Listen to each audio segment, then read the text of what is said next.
Јован Илиевски, истакнат веќе автор во нашиот регион и во земјата со неколку дела позади себе. Кажи ни, со оглед на тоа дека повеќе од една година живееме во пандемија, малку поинакви услови на животот ни се промени драстично.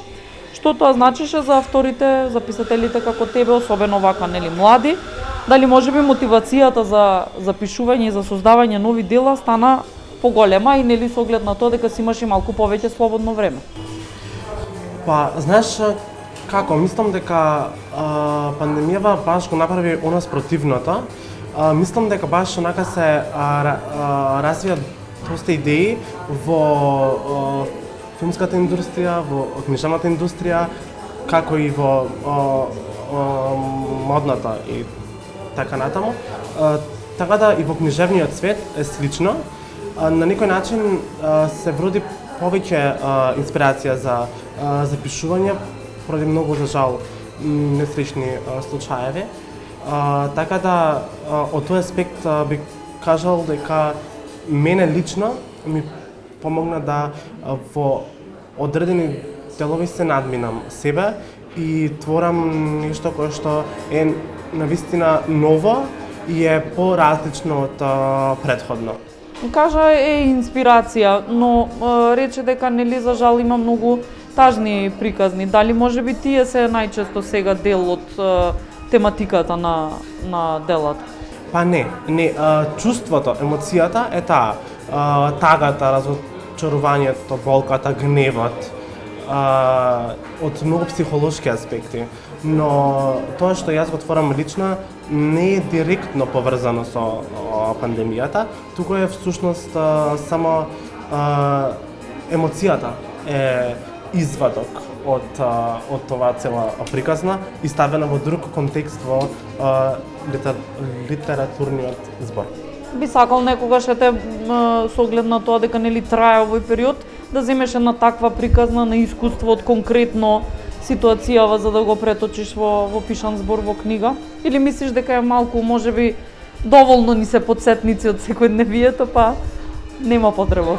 Па истина сум сакал, сум имал за тоа желба, ама кога увидов колку навистина се луѓето зафатени од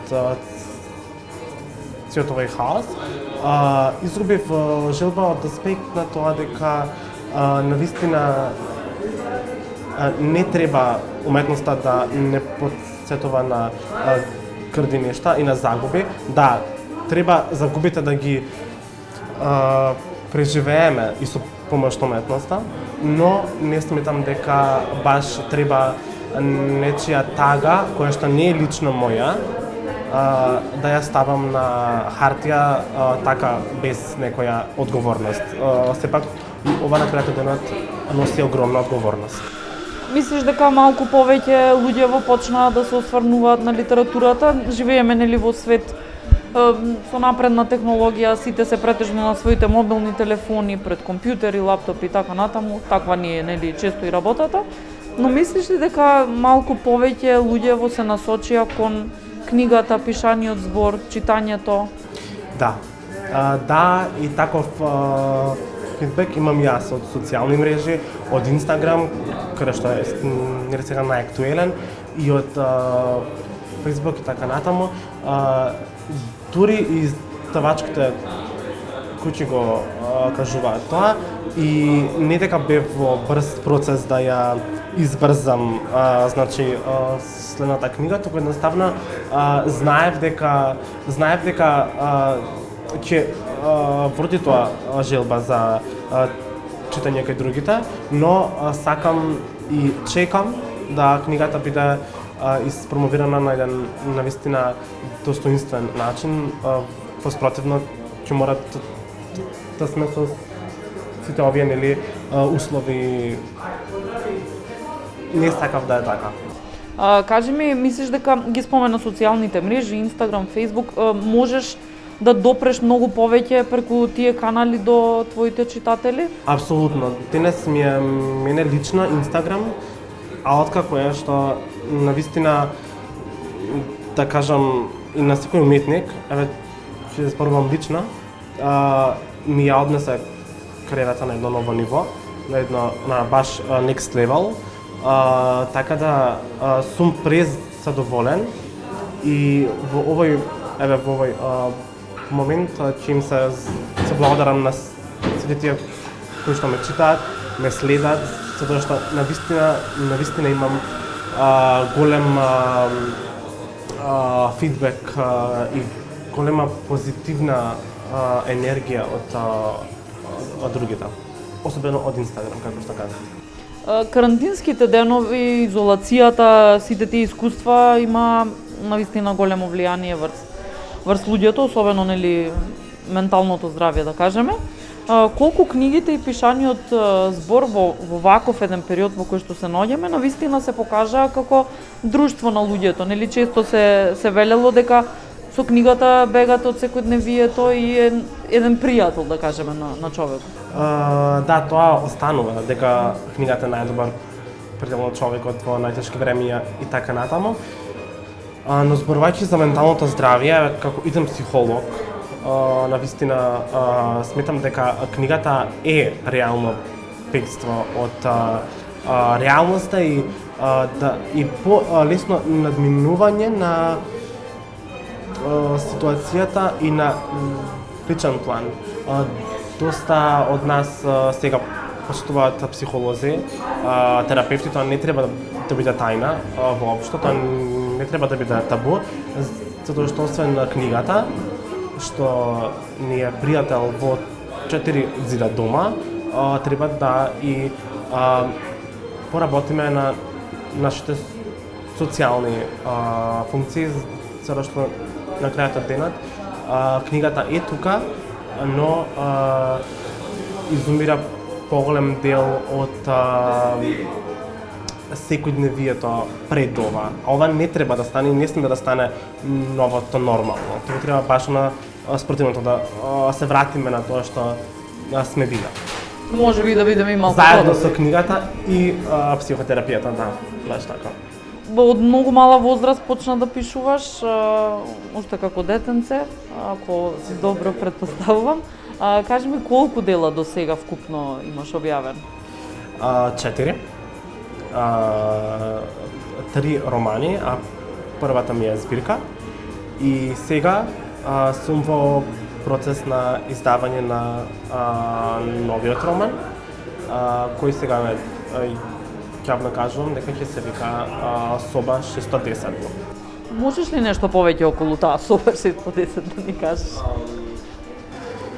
Романот е инспириран од како јас длабоко навлегов во психологијата како наука и е психотрилер со елементи на мистерија и на некој начин нарушува многу стандарди тука и тоа ќе го видам, се надевам како резултат од тоа ќе излезе книгата нели на книжевниот пазар.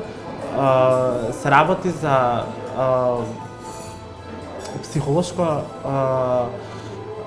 расстройство, за психичко расстройство кое што не е секојдневно, кое што е, како што кажав, се уште е табу тука и го осознав работејќи и осознавајќи си психопатологијата, така да изгледа на момент како еден научно-фантастичен роман, но всушност се работи за психичко расстройство за кој ние денес не сме целосно свесни дека постои и не обкружува. Дали тоа значи дека и твоето образование многу ти помага за пишување на книгите и темите се различни? Апсолутно. И сега да не се скокам самиот во уста, ама сметам дека откако ќе почнам да работам како психотерапевт, мислам дека навистина ќе почнам да творам строго на психолошки теми кои што сакам и да им помагаат на луѓето, а и да ги забавуваат. И во претходните твои романи имаше психолошки моменти или претежно беа драми, романси, зашто? Да, особено Сенки на полноќ. Мојот роман Сенки на полноќ имаше таков голем замав и многу луѓе го разбраа тоа низ редови Јас не тогаш баш планирав да тоа биде психолошки осврт и тоа така да допре до нив, но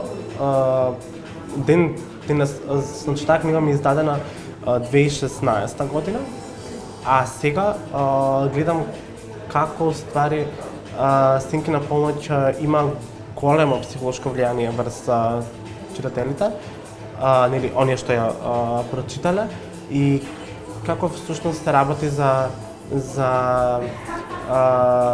состојба која што сите ние ќе минеме барем еднаш во некоја фаза од нашите животи.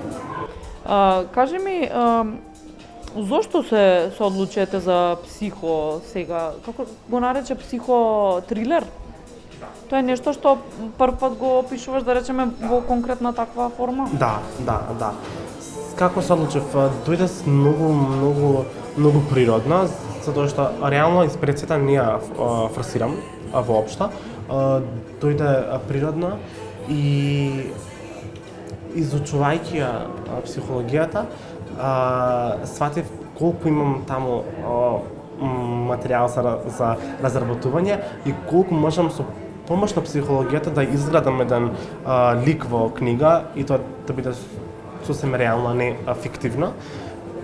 Така да во тој поглед би кажал дека мојата идна професија навистина ми помага премногу да подлабоко навлезам во моите романи и да ги доближам повеќе до секојдневниот живот на тие што тоа ќе го прочитаат и ми е навистина мило што знам дека јутре како терапевт ќе имам дополнителна мотивација и инспирација за пишан збор нели од овој наш живот.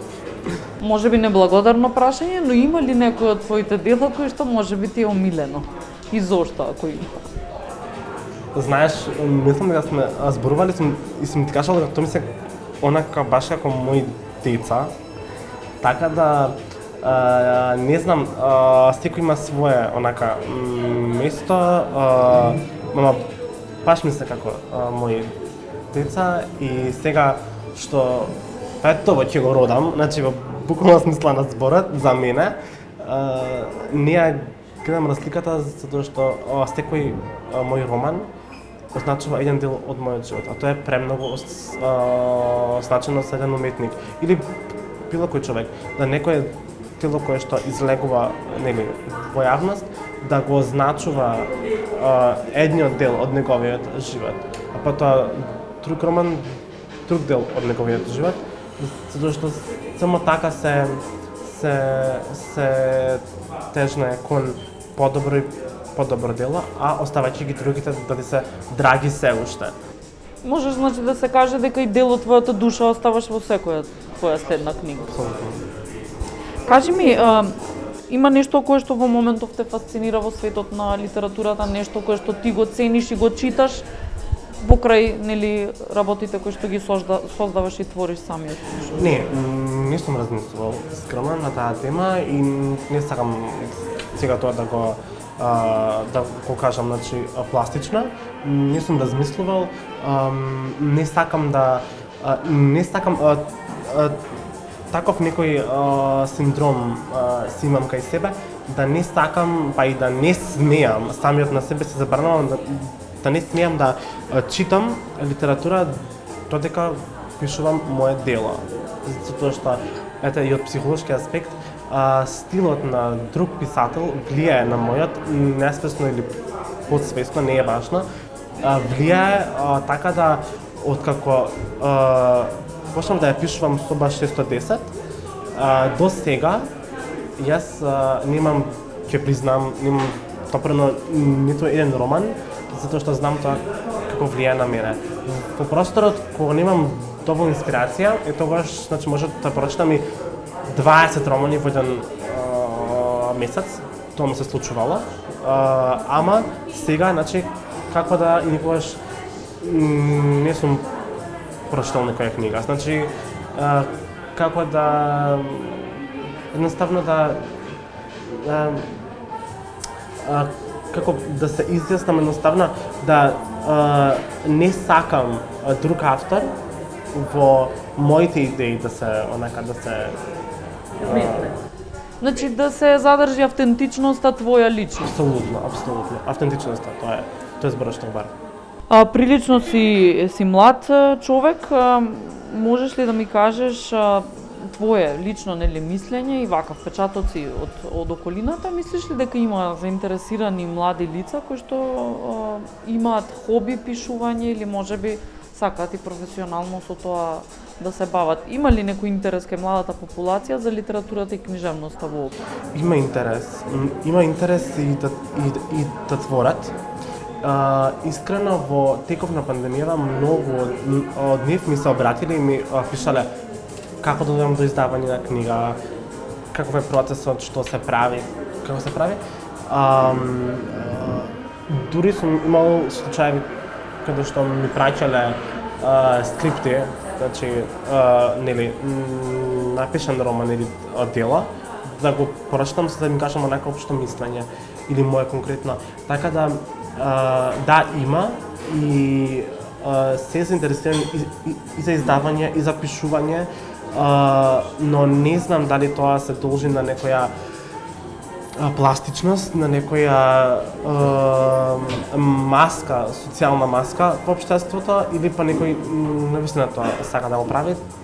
Така да ќе кажам, јавно дека навистина сметам дека и ги поддржувам сите што сакаат да пишуваат, но не сметам дека тоа треба да стане тренд, затоа што не секој што знае да пишува може да напише и приказно. Тоа е факт. Исто како што јас знам да пишувам и знам да напишам и приказна, но сум слаб во поезијата, тоа ќе го признам. Не би сакал ниту да пробаш да се обидеш поезија или не те ни влече можеби? Јас сум се обидел да пишувам поезија, сум се обидел, но не успеало тоа, не кај другите. Значи, дури сум имал поеми каде што некој друг се воодушевува на напишаното, а јас велам, па не знам, затоа што не ми е тоа. Јас сум наратор и раскажувач на приказни. Не можам да бидам поет и пеач. Едноставно, сакам да раскажувам. Буквално да раскажувам. Тоа е мојот фах. Кажи ми нешто повеќе околу промоцијата на книгата кога ќе се објави, планираш ли нешто да биде тоа? Тоа го планирав во јуни, па испадна. Се прекина плановите за жал? Да, затоа што уште се хаосов продолжи. Јас навистина сакам што побрзо да биде, но друга страна стварно сакам да ја дочекам достоинствено. На крај денот ми е 5-та јубилејна книга. Толку работев на неја, истражував, така да не сакам да биде во некоја локација со неколку луѓе колку се да помине реда ради. Туку едноставно сакам да биде достоинствено. Може на крај да ми пукне филмот, па да речам ајде во јуни на крај, но сега за сега мислам дека тоа малку само ќе се одложи, само за да видам како се условите па на крај денот и тоа да го направам на отворено, затоа што знам колку имаше заинтересираност за Прага, за четвртиот мој роман, и знам колку луѓе тогаш дојдоа и не сакам поради пандемијата да ми ја схватам можноста на другите да дојдат за и оваа книга. Значи очекуваш заинтересираноста и за оваа да биде на високо ниво? Па ќе звучи нескромно, ама ако ништо друго барем на истото ниво, да. А тоа не сакам да биде спречено од пандемијата. Во ред, кажи ми, имаш ли некоја порака за твоите врсници, за младите луѓе, и оние кои што сакаат да се бават, но и оние кои што читаат, па и општо за сите граѓани, дека можеби ете не смееме, иако животот ни дава вакви удари, вакви ситуации, дека не смееме да се откажеме од убавите нешта? токму како што е уметноста, нели културата, книжевноста, книги. Што јас би го порачал. Да. Едноставно да го живеат секој ден како што сакаат. Апсолутно да бидат своји и да си ја почитуваат собствената автентичност, затоа што на крајот од денот никој не доаѓа да ни каже браво или да ни плати 10.000 евра на сметка, само затоа што ние сме биле какви што некој друг сакал да бидеме.